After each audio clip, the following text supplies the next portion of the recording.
Hey guys, welcome back to my channel. Today we are going to be answering your most juicy questions, and we're currently at the park. I have a bunch of coloring books here and we're gonna color and we're just gonna answer some of your questions. I asked you guys on Instagram to send me some questions that you've been wondering. This video I'm not gonna talk about like basic questions like where are you from, how old are you. That's in my last Q&A, so if you want questions like that, go to that video. Today we're just going to be answering extra questions that people maybe ask me a lot, or just more questions that weren't in that video. First off, I need to figure out what book I want to color in. Yuyeon is right here. She so gladly has given me some coloring books to use today because I don't know where the fuck my coloring books went. Like, I think maybe I was like coloring somewhere and just got up and left. Like, I actually don't know where they are. I don't know. Maybe a little coloring leprechaun took them. Oh my god! This one's so cute. Fuzzy Urban Life. Oh, unlucky girl. Wait, I kind of like this one. Wait, I want to see what they've got going on. Shit. Wait, literally. Shit. Shit. Wait, this happened to me like not that long ago. Shit. That's nasty. BO. The BO page. I need to learn how to do this. Change a tire. I need to learn how to do that. I've gotten so many flats. I'm gonna do the shit one. It's like kind of a vibe. First Coachella. Oh my god. First question. Since I recently went to Coachella, a lot of people were asking me how my Coachella was. It was super fun. I love Coachella. Every year that I go to Coachella, super fun. I would say this year I was like the most stressed that I was out of any year. Yeah, this Coachella was kind of stressful for me just because of how overcrowded I felt like it was. I feel like they oversold a little bit. It was just the most crowded Coachella I've been to, and this is my 5th one. And I went when Harry Styles headlined one time. You know, I guess Justin Bieber really is like the pop star, so it makes sense. But I'm just not the biggest believer, so I didn't really like, I went into it not really caring that Justin Bieber was going. I did leave caring more about Justin Bieber though than I did before. Like, as a kid, I wasn't a believer, so I went into it just being like, oh yeah, I'm going for Ethel Cain, I'm going for these artists. And I go to Coachella mainly for the music, so I was there to vibe anyways. I would just say like the leaving situation from Coachella and the entering situation from Coachella, they need to like figure it out to make it like more easier, because I was stressing.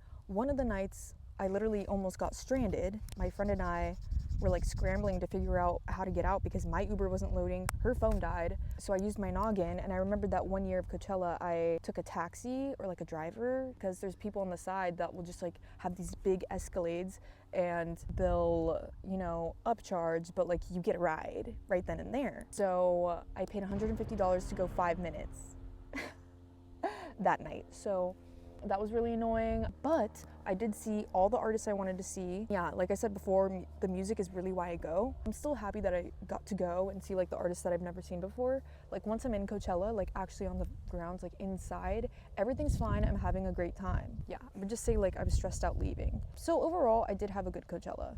I'm coloring in the shit right now. Right.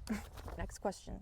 We're starting off with the least juicy ones and getting juicier as we go. Okay, the next question is dream blunt rotation. I feel like this is a very important question that I really have to think about. Computer, make these guys super gay and horny. Okay, Lana Del Rey for sure. She's definitely in there. I need to pick her brain. That's someone that I have to talk to and meet someday. If I don't meet her in this lifetime, I don't know, I should die, maybe? I don't know. Lana Del Rey is one of them. I'm doing a question about dream blunt rotation. I think Amy Winehouse is a good one, because she was in a great era. Also, Yuyeon just walked in with fucking Taco Bell. Thank you, Yuyeon's boyfriend. This is freaking epic. And a Dr. Pepper. Thank you, Jeff. Actually, maybe I should pick someone like historical and like interesting. Cleopatra? I don't know what I would ask her about. I'd be like, how do you get your eyeliner like that? I don't know anything about her. Is that fucked up? Amy Winehouse, because she's super dope. Loved her music, and I would also pick her brain. And then lastly, I don't know, Marilyn Monroe's a good one. I have to scratch Amy Winehouse. Marilyn Monroe's so beautiful, and like I feel like she went through so much bullshit. Men fucking suck. And just like the world in general. She was so sexualized. Like, I would love to actually talk to her. That was a good one. Lastly, I have to pick someone hot, because like every time I get high, I start to dissociate, and I would just like would like to dissociate like on a person. Jacob Elordi, yes. Me just getting high as hell staring at Jacob Elordi, Sign me up. I need someone funny in it though. Yeah, like a comedian. Like, Yeah, like who's Katie B?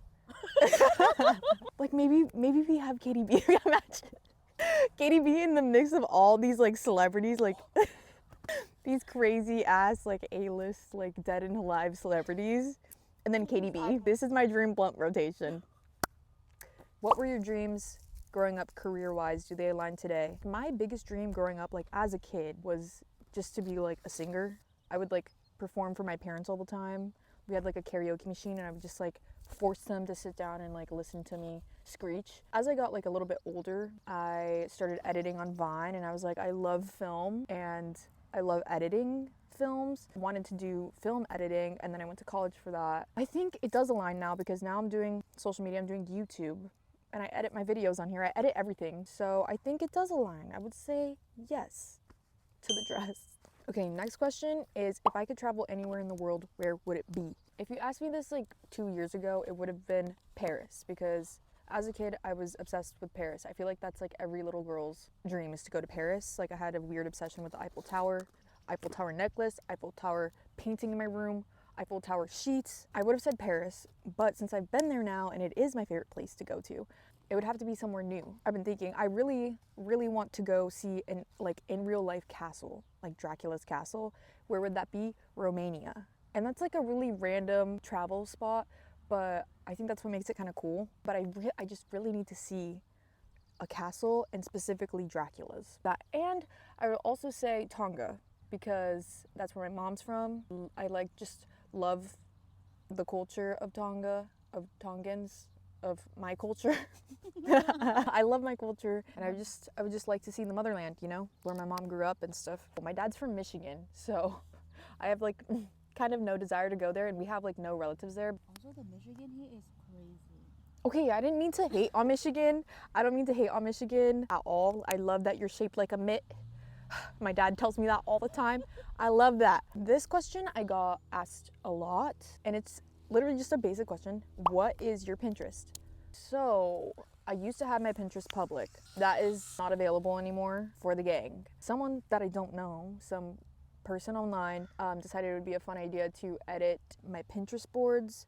I just didn't want people getting the wrong impression of anything because I mean I just wasn't putting those things into my boards. So I privated my Pinterest account and I don't think it'll be going back up anytime soon.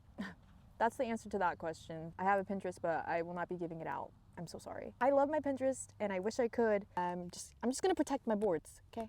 Oh God, there's children, guys. And they're like the ages of like 11 to 15. And they're like looking over here like, why are these grown women doing coloring books and eating Taco Bell? Chuds.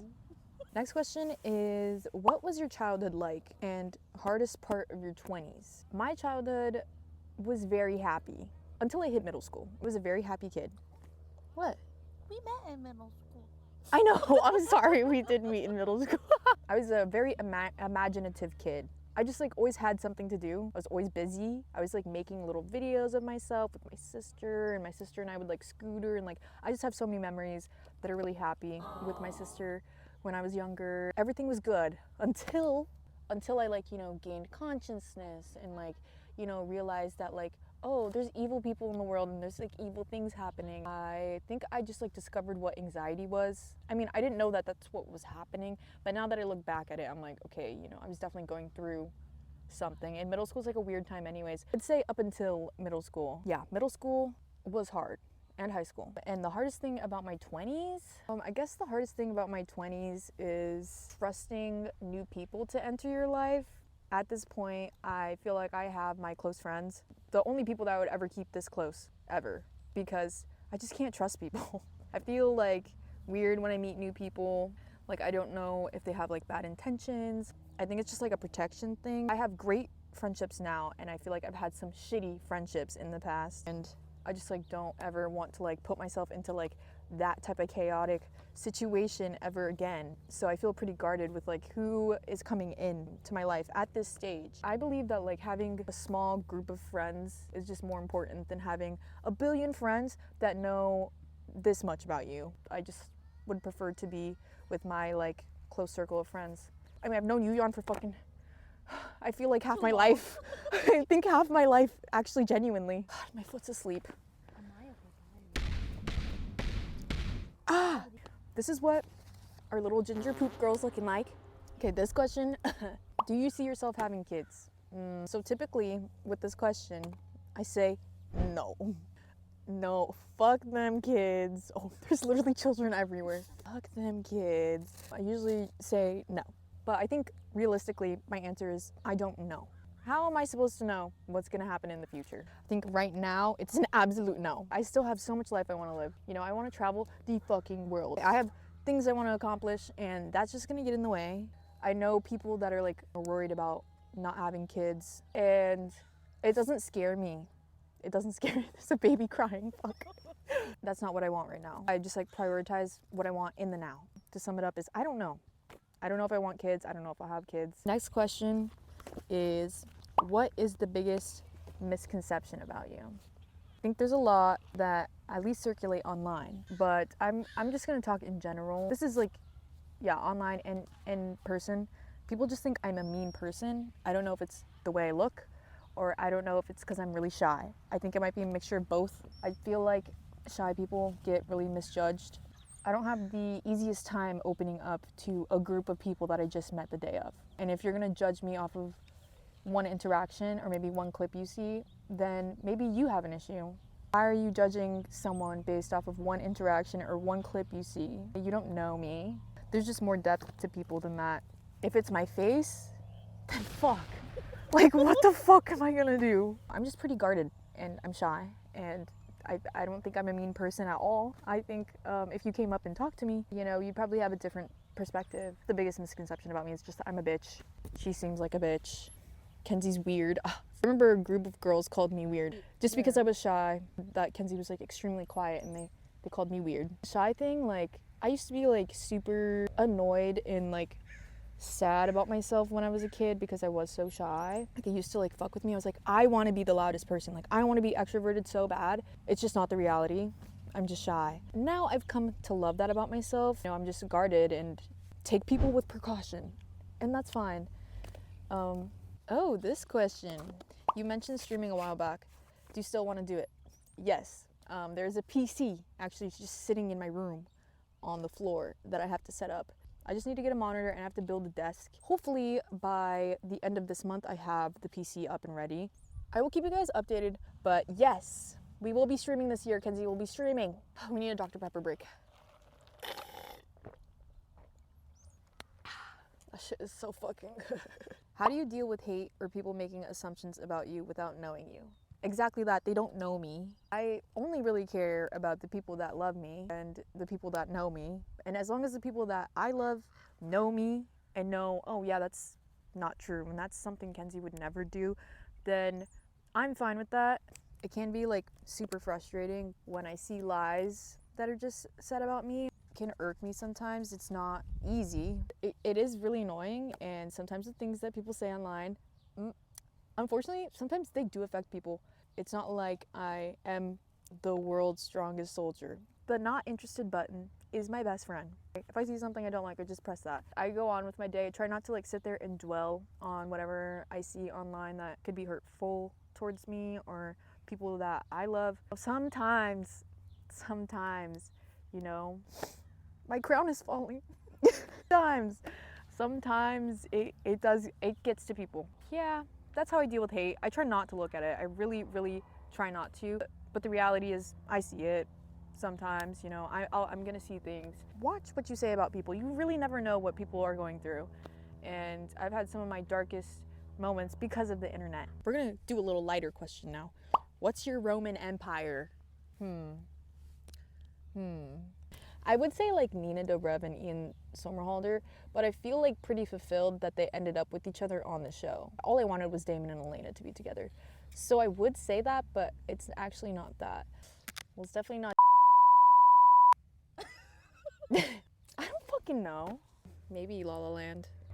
That movie fucks me up every time. What is your best versus worst date story? Okay, worst date story.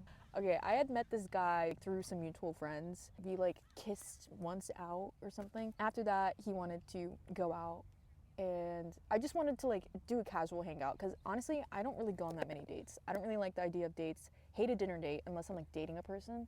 Hate a dinner date. I think it's so awkward. I was at a very stoner era of my life at this point in time. I was smoking all the time. I think he suggested that we should smoke. So I was like, oh, I'm so down. So we met up at a park and I got into his car and I brought a joint. So we both like went back and forth, smoking it. I don't know how many minutes go by, maybe 5 or 10. This man starts freaking out. Like, he's like, can we go on a walk around the park? and I was like, yeah. I was like, are you okay? And he was like, Yeah, I need a breather. and I was like, do you smoke? He was like, no. I was just so confused on why he would offer to smoke on the date when he didn't even smoke, and that maybe there was a possibility of him freaking out. So I walked this grown man around the park, and I'm trying to like, you know, like speak to him about casual things, but honestly, nothing he was saying was making sense. He ended up lapping the park. He's like, I have to pee right now. and he just whips out his dick and pees. And I walked him to his car, and I was like, are you okay to drive? And he was like, yeah. He drove home, and I drove home. And after that, I never wanted to hang out with him again, and I ghosted him. This is what it's looking like.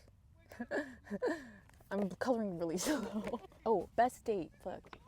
Best date. One that like stuck with me was on my birthday. Someone planned out like a whole day for me on my birthday, and my birthday's Valentine's Day, and I had never really had like an actual Valentine. Thought it was like really special and very sweet that they wanted to do something with me on my birthday, and it was also Valentine's Day, and we weren't even dating or anything. One of the things that we decided to do was go to the beach, and this person hated the beach. I just thought it was sweet that they wanted to go to the beach with me and watch the sunset, because that's like one of my favorite things to do ever. We went and watched the sunset, and he had told me that he had never seen the sunset before. I was like, what the hell, this is so sweet. This is like their first experience seeing the sunset is with me. My like ideal date is just to be on the beach with food and to see a sunset. So I like very little things. Like I don't really care to be like swooned over by like big extravagant things. Something like that, like a little thing like that, just like meant a lot to me. Relationship advice: I'm 18, he's 48. Maybe don't date him. Maybe just don't date him. I feel like that's a canon event. I feel like that's just not gonna end well. I don't know. You're just so young. Like I feel like later in life he might regret that. But like it feels a little wrong, right? It feels a little wrong. 18? Oh my god. Oh, okay. This is like a little shout out question. Who is your favorite gay person who co-hosts a podcast with a blonde woman on a pink set? I don't know. That's hard. There's so many podcasts, you know, with a gay co-host and a pink set and a blonde woman. But you know what? There's one that sticks out. Probably Oscar. Shout out Oscar. I love Oscar so much. Like honestly, sweetest podcast co-host ever. Okay, I think this is the last question, guys. We're keeping it lighthearted. Who is your it girl? My it girl has been the same it girl for years. I think since like 2020, but it's Gabriette. And I'm so happy she's getting like a bunch of traction. I just think she's like so cool girl. I just think she's so cool girl coded. I just like her vibe. I just fuck with her vibe. I fuck with her. She's just been the same it girl for like ever. Okay guys, we just got harassed by a bunch of middle schoolers. So we're gonna end the video right now and run because I'm scared. I'm really scared. That is it for this video. If there was questions that were unanswered, I'll probably do another one in another year. Actually, the last time I did a Q&A was a year ago. Love you guys. I'll see you in the next video. Sorry if it wasn't juicy either. I tried, okay? But love you guys. Bye.